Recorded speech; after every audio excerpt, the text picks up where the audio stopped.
नमस्कार, मैं हूं श्रीकांत प्रजापति और आप मेरे साथ देख रहे हैं बीसीसी न्यूज। आई खबरों में बढ़ने से पहले डालते हैं सुर्खियों पर एक नजर।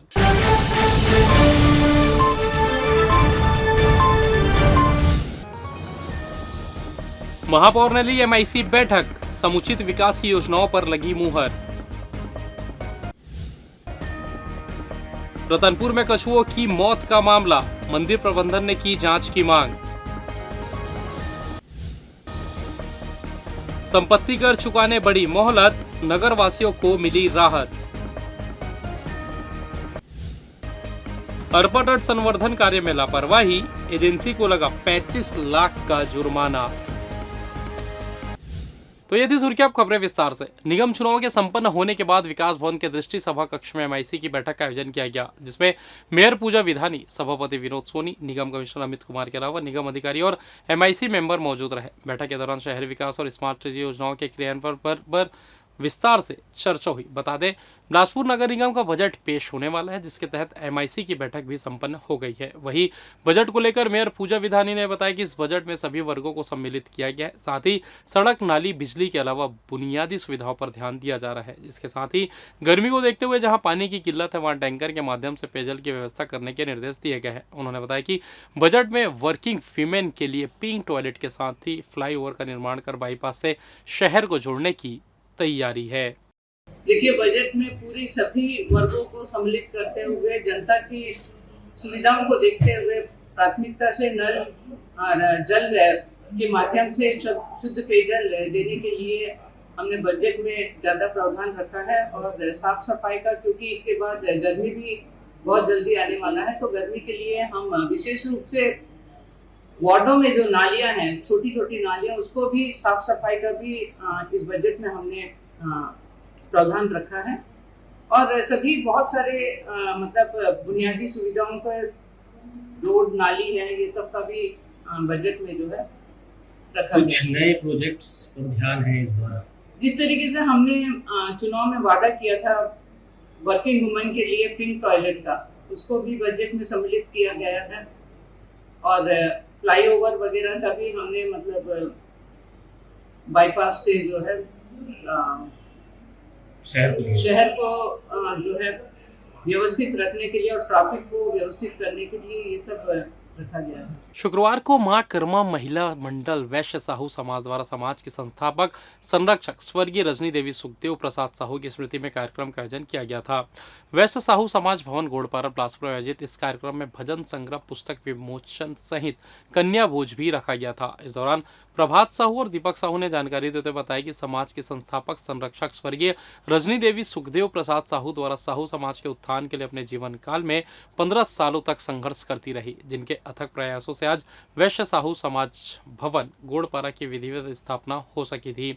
उनके बारे में महेश साहू ने जानकारी देते हुए बताया कि भवन में हर शनिवार को महिला मंडल द्वारा भजन संध्या का आयोजन करने की पहल किया था, जिसका आज भी अनवरत रूप से जारी रखा गया है। इस दौरान उनके जीवन पर प्रकाश डाला और उनके द्वारा की गई समाज सेवा की भूरी भूरी प्रशंसा की और उन्हें सभी लोगों ने मिलकर 2 मिनट का मौन धारण कर श्रद्धा सुमन श्रद्धांजलि अर्पित की। जिसके बाद स्वर्गीय रजनी देवी की याद में शुक्रवार को आयोजित इस आयोजन में समाज के सभी पदाधिकारियों सहित संरक्षक डॉक्टर शकुन जीतपुरे, संस्थापक संरक्षक विंध्यवासिनी साहू और अध्यक्ष उमाकांत साहू, महिला अध्यक्ष रचना दत्त साहू सहित स्वर्गीय रजनी देवी के परिवार के महेश साहू, शुभा साहू, दिनेश साहू, रमा साहू द्वारा भजन संध्या पुस्तक का विमोचन किया गया। इस पुस्तक के भजन की संकलनकर्ता राजेश दत्त साहू है, जिन्होंने स्वर्गीय रजनी देवी के अवधारणा को भजन संध्या पुस्तक के रूप में पिरोया है, जिसके विमोचन के साथ साथ चैत्र नवरात्रि के उपलक्ष्य में समाज के कन्या भोज का आयोजन किया गया, जिसमें सभी ने बढ़ चढ़कर हिस्सा लिया। महिला मंडल वैश्य समाज बिलासपुर, मैं आपको बताना चाहूंगी कि आज ये हमारे आधार स्तंभ, हमारे समाज के आधार स्तंभ है, जिनकी वजह से हमारा समाज आज यहाँ खड़ा हुआ इस मुकाम पे पहुंचा है, वो श्रीमती रजनी सुखदेव जी साहू। उनकी स्मृति में आज उनके द्वारा रचित हुई भजन संग्रह पुस्तक का आज यहाँ विमोचन हुआ है। उनके परिवार के समक्ष और हमारे सभी सामाजिक बंधुओं के समक्ष आज उनकी पुस्तक का विमोचन हुआ, उसे रिसीव किया जाएगा।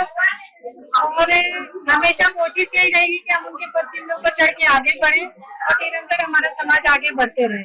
उसके साथ ही साथ आज यहाँ पे सामूहिक सामाजिक कन्या भोज का भी आयोजन है हमारे वैश्य साहू समाज की ओर से। तो उसमें हमारे समाज के सभी बच्चियों ने, सभी कन्याओं ने, माताओं, बहनों ने, भाइयों ने, हमारे सबने सहयोग किया, सब यहाँ उपस्थित है।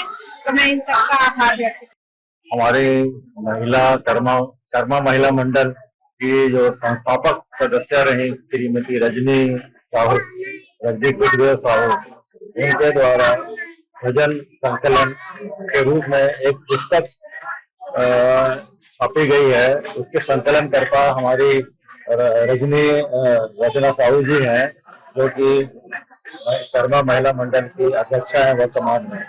तो सभी रजनी साहू जो है काफी कर्मठ कार्यकर्ता रही हमारे समाज के महिला ग्रुप की, और उनके प्रयास से ही आज हम यहाँ इस भवन में खड़े हैं, तो उनकी छत्र छाया में खड़े हैं, ये मान के चलिए। उनका काफी योगदान रहा हमारे समाज को ऊपर उठाने में, और जितनी भी उनकी तारीफ की जाए वो बहुत कम है।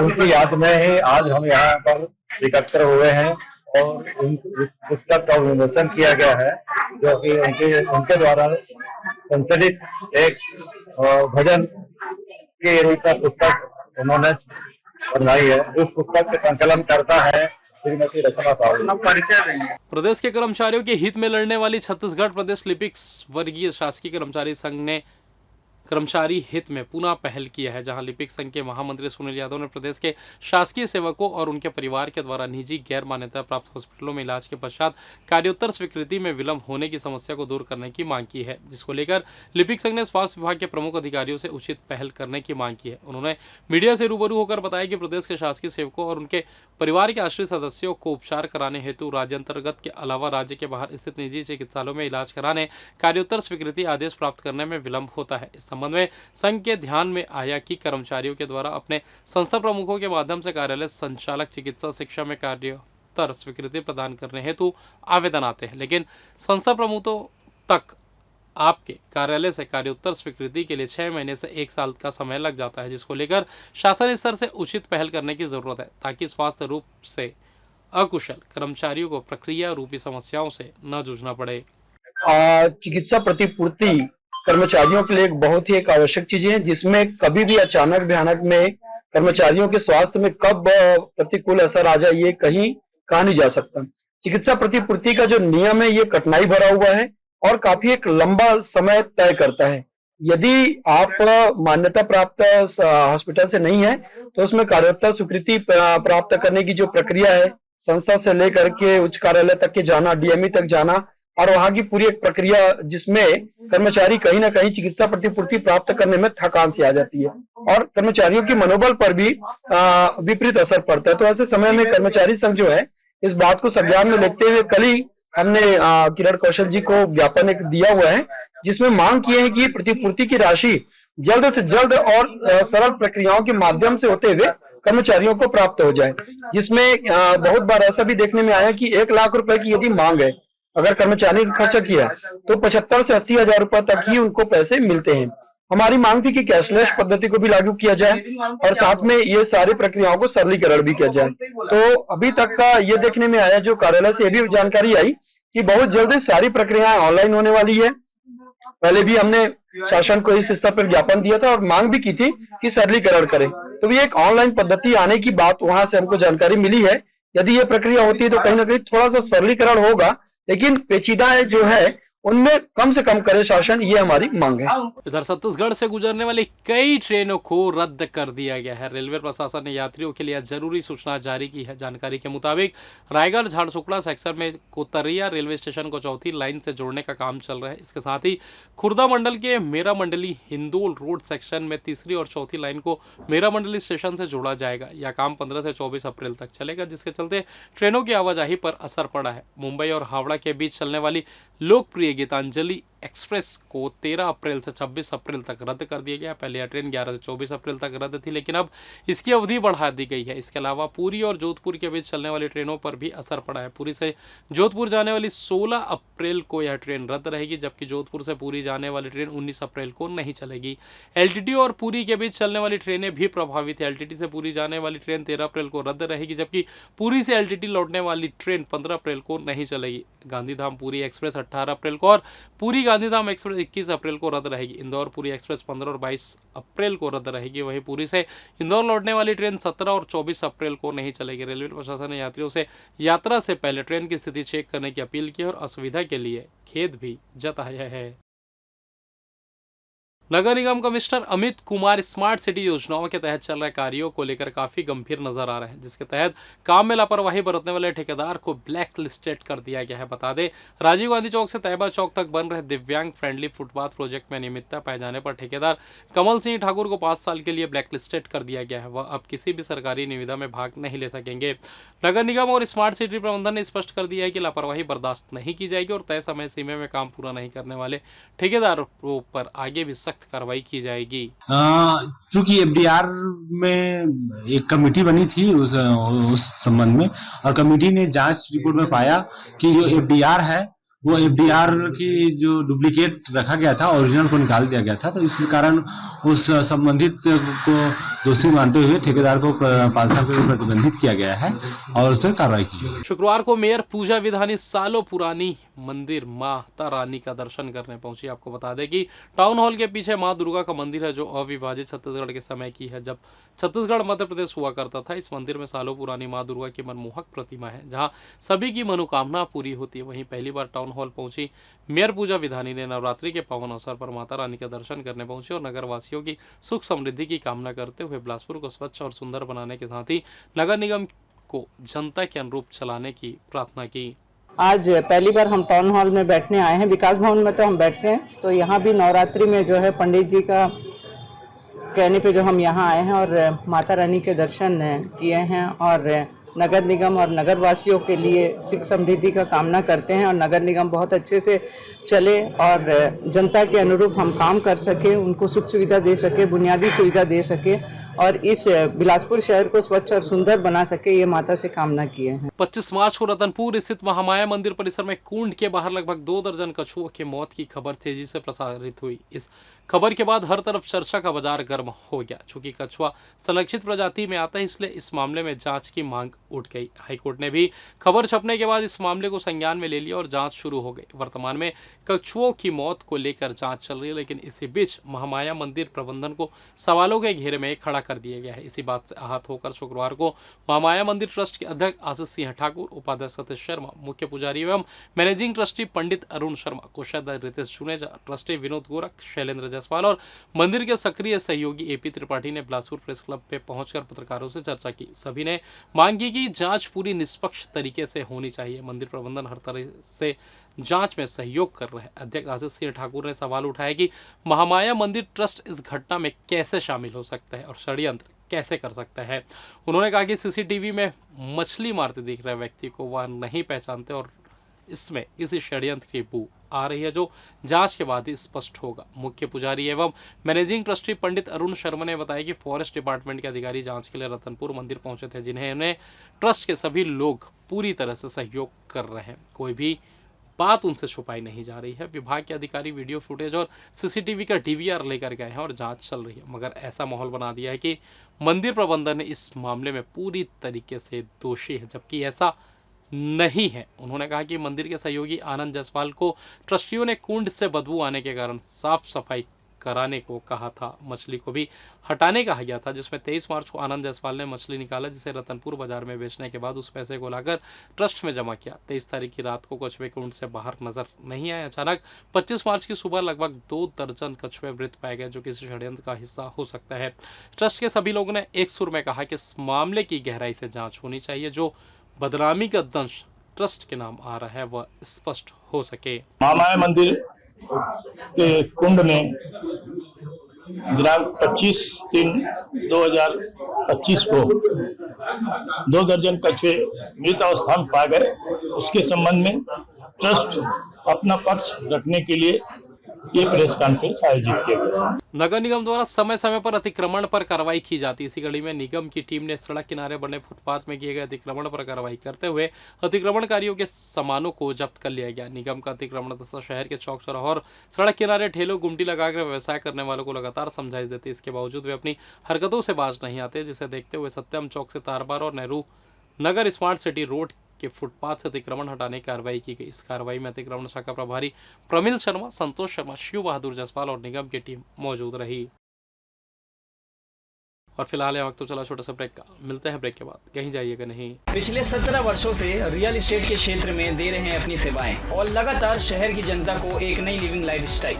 अपने कार्यों एवं सेवाओं के माध्यम से लाखों लोगों की उम्मीदों को दिया है आकार। इसलिए जिले में ही नहीं पूरे प्रदेश में इनकी पहचान है बरकरार। आपके सपनों के घर को हकीकत में बदल कर है दिखाना, इसलिए आपके लिए लेकर आए हैं भाटी आशिया।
और ब्रेक के बाद आप सभी का स्वागत है। ये बढ़ता है अगली खबर की ओर।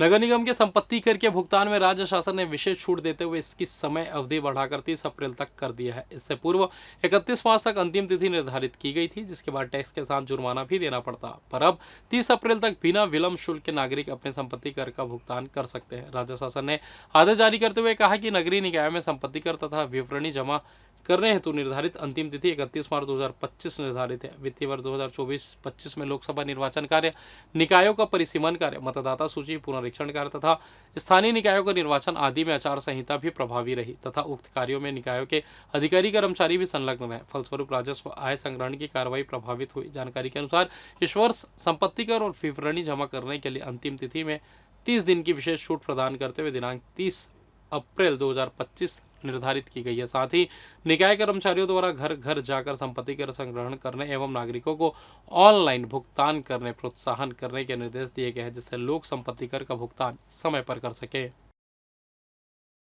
देखिए, वित्तीय वर्ष 24-25 मार्च 2031 तक सभी को टैक्स पटाने टैक्स पेयर को सुविधा रहती है। चूंकि इस वर्ष निर्वाचन दो निर्वाचन हुए, इस कारण कुछ लोगों को टैक्स हमारे जो RI हैं लोग घर घर पहुंचने में थोड़ा टाइम लगा, इसलिए लोग हम शासन ने 30 अप्रैल तक टैक्स को वित्तीय वर्ष के लिए बढ़ाया है, तो 30 अप्रैल तक बिना अधिभार के कोई भी व्यक्ति टैक्स पटा सकता है। इधर 1 साल से फरार हत्या के प्रयास के आरोपी को पकड़ने में सरकंडा पुलिस को सफलता मिली है। आपको बता दें कि रांची शोनगर में 1 साल पहले छात्र पर ब्लेड मारकर हत्या की कोशिश की गई थी, जिसमें 2 आरोपियों को पहले ही पुलिस ने गिरफ्तार कर जेल दाखिल कर दिया है। वही मुख्य आरोपी राजेंद्र उर्फ कारी ध्रुव फरार था। पुलिस को सूचना मिली कि आरोपी राजेंद्र ध्रुव अपोलो चौक के पास घूम रहा है, जिसे पुलिस ने गिरफ्तार कर जेल दाखिल कर दिया है। आपको बता दें कि आरोपी राजेंद्र के खिलाफ 5,000 रुपए का इनाम पुलिस अधीक्षक के द्वारा रखा गया था। राजकिशोर नगर में घटना घटित हुई थी, जिसमें ब्लेड से प्रार्थी को वार करके जो है 3 आरोपी भाग गए थे, जिसमें से 2 आरोपियों को पूर्व में ही गिरफ्तार किया जाकर न्यायिक अपेक्षा पर भेजा गया था।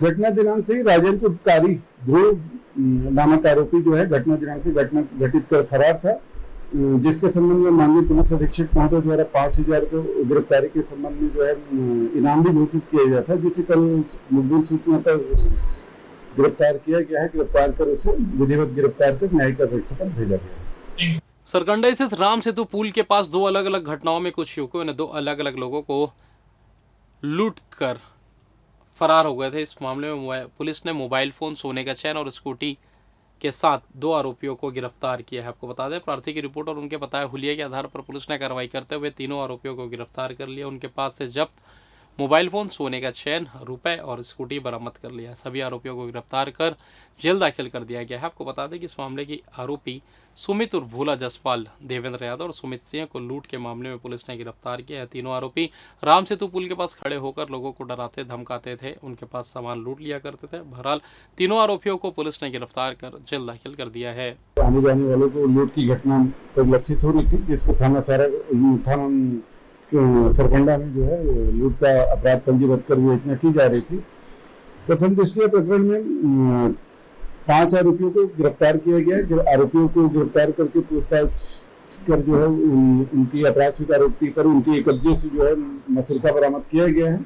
आरोपियों के द्वारा जो है अपराध सबूत घटित अपराध सबूत पाए जाने पर जो है उन्होंने विधि संगत कार्रवाई करते हुए न्यायिक अपेक्षा पर भेजा गया, जिन्होंने 2 मामले घटित किए थे, जिसमें जो है सोने का एक लॉकेट, 1,000 रुपये और एक स्कूटी और दो नग मोबाइल फोन लूटे थे, जिन्हें अक्षरशः बरामद किया गया है। बरामद करके इनको न्यायिक अपेक्षा पर भेज दिया गया। बेलगाना चौकी के ग्राम सिलपहरी के जंगल के पास हार जीत का दांव लगा रहे 1 दर्जन जुआरियों को पुलिस ने गिरफ्तार किया गया है।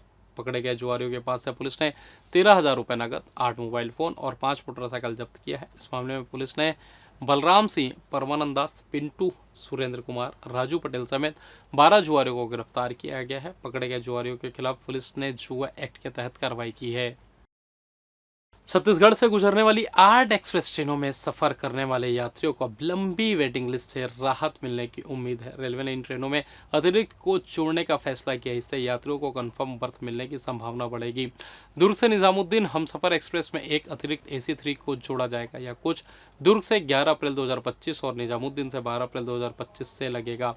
बिलासपुर नेताजी सुभाष चंद्र बोस इतवारी इंटरसिटी एक्सप्रेस में एक अतिरिक्त स्लीपर कोच जोड़ा जाएगा। यह कोच बिलासपुर से 14 अप्रैल 2025 और इतवारी से 15 अप्रैल 2025 से लगेगा। शिवनाथ एक्सप्रेस कोरबा से नेताजी सुभाष चंद्र बोस इतवारी और वापसी में भी एक अतिरिक्त स्लीपर कोच जोड़ा जाएगा। इससे यात्रियों को लंबी वेटिंग लिस्ट से राहत मिलेगी।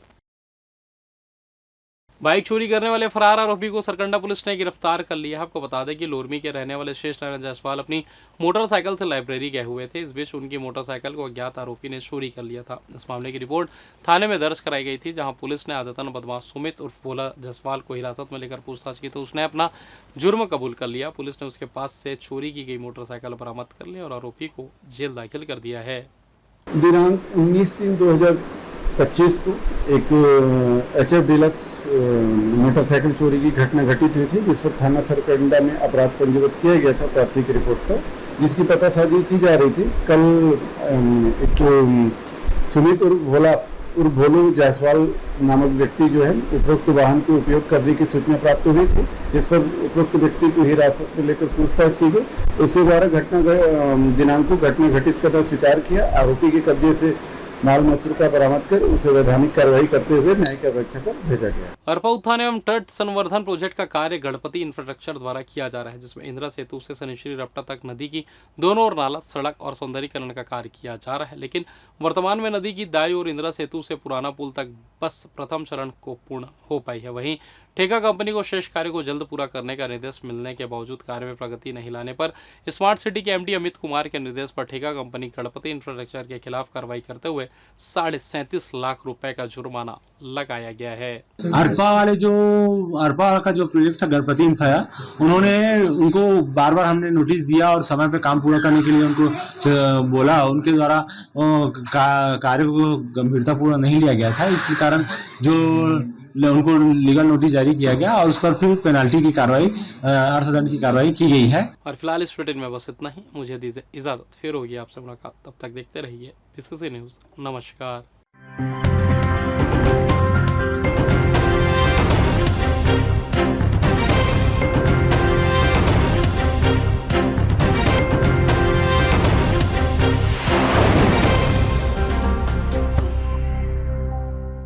पिछले 17 वर्षों से रियल एस्टेट के क्षेत्र में दे रहे हैं अपनी सेवाएं और लगातार शहर की जनता को एक नई लिविंग लाइफस्टाइल। अपने कार्यों एवं सेवाओं के माध्यम से लाखों लोगों की उम्मीदों को दिया है आकार। इसलिए जिले में ही नहीं, पूरे प्रदेश में इनकी पहचान है बरकरार। आपके सपनों के घर को हकीकत में बदल कर है दिखाना, इसलिए आपके लिए लेकर आए हैं भाटी आशिया।